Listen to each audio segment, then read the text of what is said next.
to the representative of Israel. Thank you, Mr. President.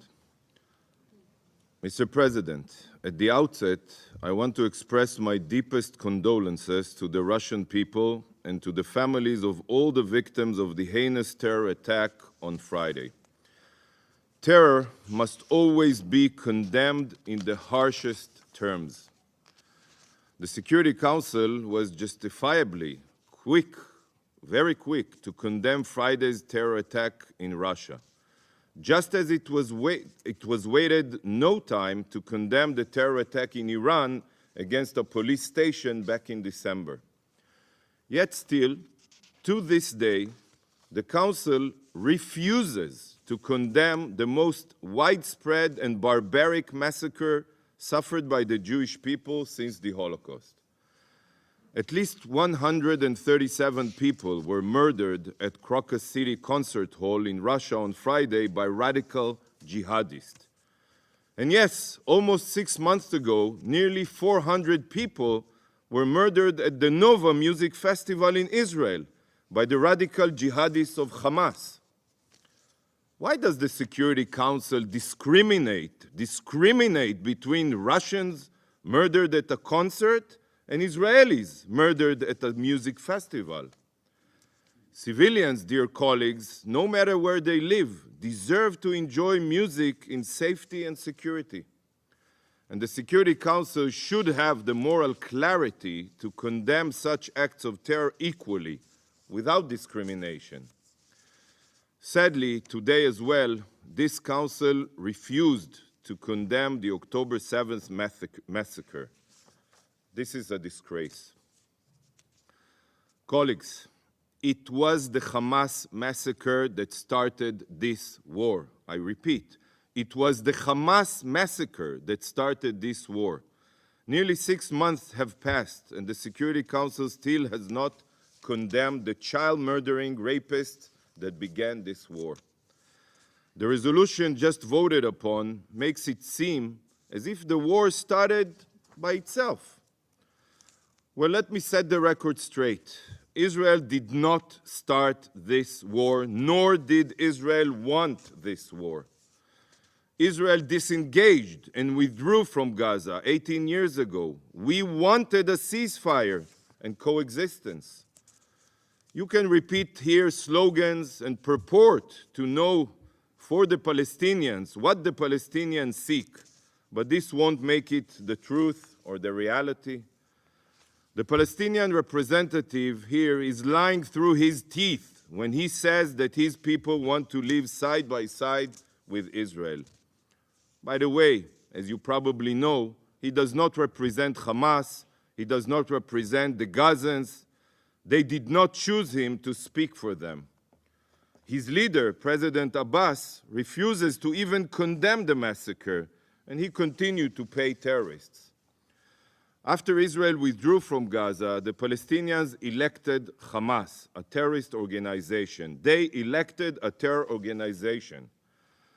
Hamas converted every inch of Gaza into a terror war machine, right under the UN's nose, maybe with the help of some of the UN's agencies like UNRWA.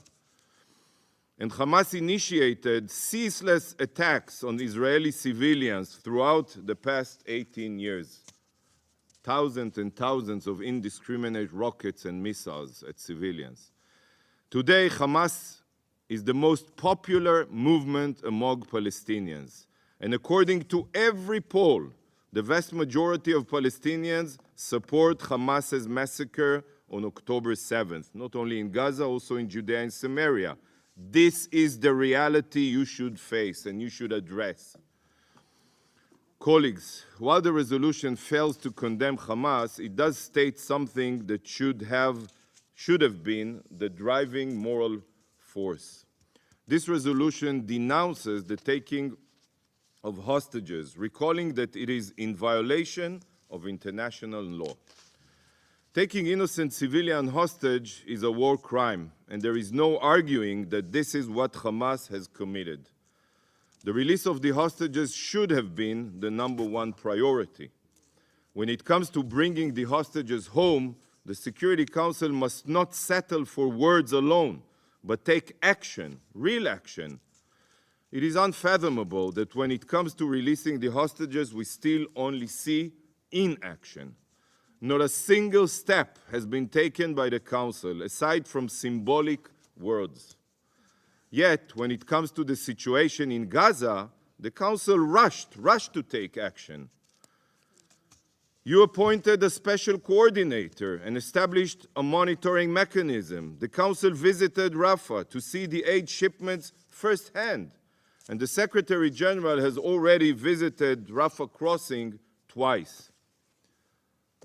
Why do our hostages not receive concrete action? What have you done to advance their release? Colleagues, following this Council's adoption of UNSCR 2712 and 2720, which both called for the release of all hostages, Hamas did not stop to even contemplate for even one moment. It should be very clear that as long as Hamas refuses to release the hostages in the diplomatic channels, there is no other way to secure their return other than through a military operation. So on the one hand, the resolution says that taking civilian hostages is in violation of international law, yet on the other hand, despite the fact that you know Hamas won't listen to your calls and release the hostages, you demand a ceasefire. Take a moment and think about this moral contradiction.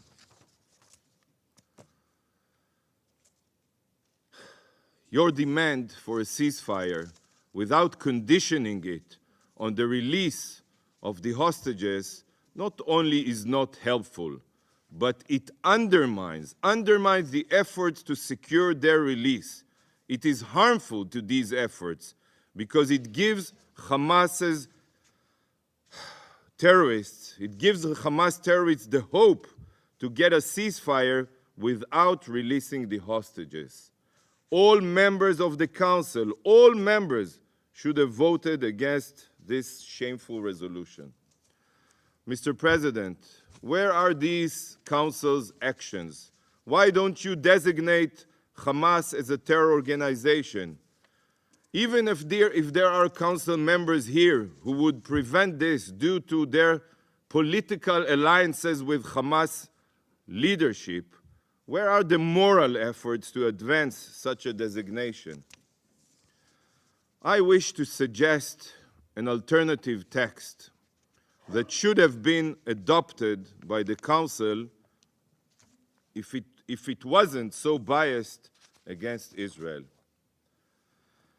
The Security Council strongly condemns and deplores all abuses of human rights and, where applicable, violations of international humanitarian law by the terrorist group, including those involving violence against civilian populations, notably women and children, kidnapping, killing, hostage-taking, pillaging, rape, sexual slavery, and other sexual violence, recruitment of children, and destruction of civilian property. The Security Council demands that the terrorist group immediately and unequivocally cease all hostilities and all abuses of human rights and violations of international humanitarian law, and disarm and demobilize. The Security Council demands the immediate and unconditional release of all those abducted who remain in captivity. The Security Council recognizes that some of such acts may amount to crimes against humanity. Well, colleagues, I did not draft this text. You know who did? This Council. This is the resolution adopted by the Council 10 years ago when Boko Haram kidnapped the schoolgirls in Nigeria. So I ask you again, why can this Council call on Boko Haram to lay down their arms, but the same cannot be demanded of the murderous Hamas terrorists? Is the life of little baby Kfir Bibas worth less than the life of a Nigerian child? Sadly, it's for the same reason why you can condemn terror attacks in Russia and Iran, but not in Israel. To this Council, Israeli blood is cheap. This is a travesty, and I'm disgusted. Thank you, Mr. President. I thank the representative of Israel for their statement.